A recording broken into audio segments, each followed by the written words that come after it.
great bounce-back win for the Lakers. I'll keep this one simple. No matter how daunting the road ahead looks like for the Lakers coming up, 9 of their next 10 coming into tonight, teams above 500 is who they will face. Having said that, Big Game, you said it in the pregame. No matter what it looks like for the Lakers, if they play Lakers basketball, they have a chance to maximize, and they're very capable of handling this stretch. They did that tonight on both sides of the basketball. First, defensively, the #1 team in the West, who are 7-1 in their last 8 playing great basketball, hold them to 39% from the field and deep. Shai Gilgeous-Alexander, just 20 points tonight. Struggled from the field, 5 of 13, just 1 of 2 from downtown. 5 Lakers in double figures. The ball was hopping, 28 assists. They dominate the glass, just all around good vibes, good energy playing Lakers basketball. And this is why, of course we want the Lakers to move up in the standings.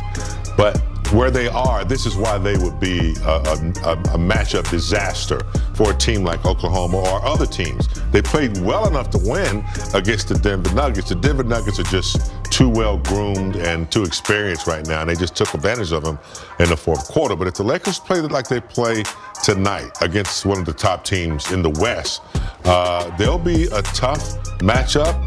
There'll be a team that no one will want to match.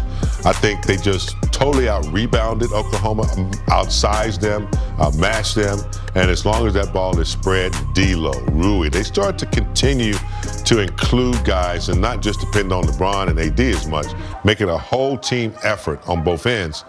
They'll be okay, I think, but still you want to win these games and see if you can move up.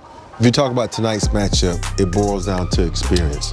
We talked about earlier how young this team is. And I think sometimes people forget about that.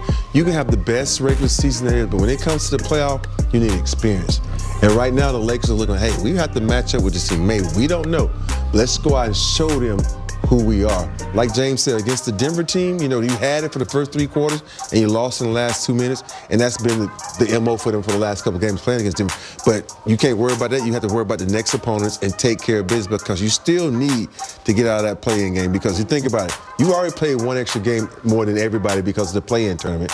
You got to get out of that and not play as many games. And that's what you got to look at. Just focus on the next couple of games and take them 1 game at a time. Big picture.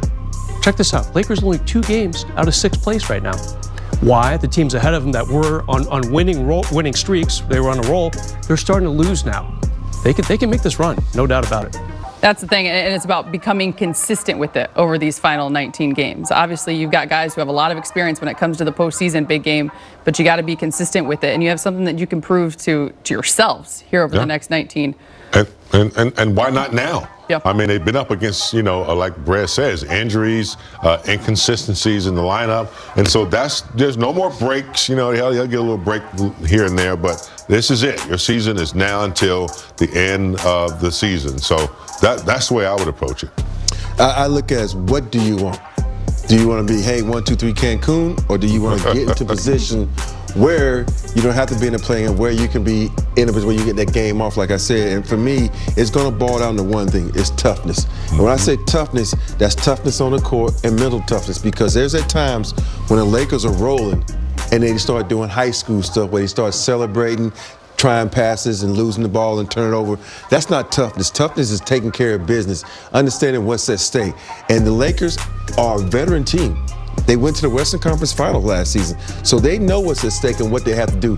This is not a really good team where you can say, oh, we're going to sit back and flip the switch. And no, you got to have mental toughness, come out and play tough, and know that everybody that you play is in your way. They're in the way of what you want to get.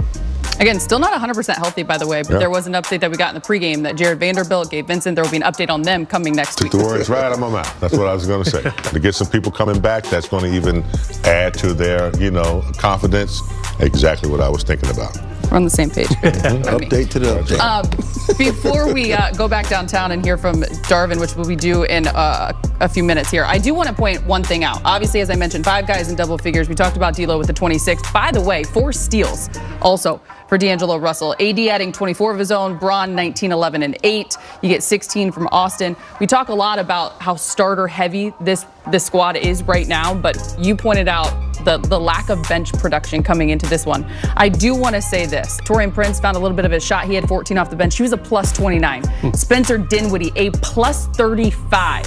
The activity again from Jackson Hayes. Just what maybe a performance like this can do for this squad, Brez, right now against one of the top teams in the league. Yeah, the last several games, not a good time for the Lakers reserves. I mean, really, the Washington game kind of almost bottomed out there.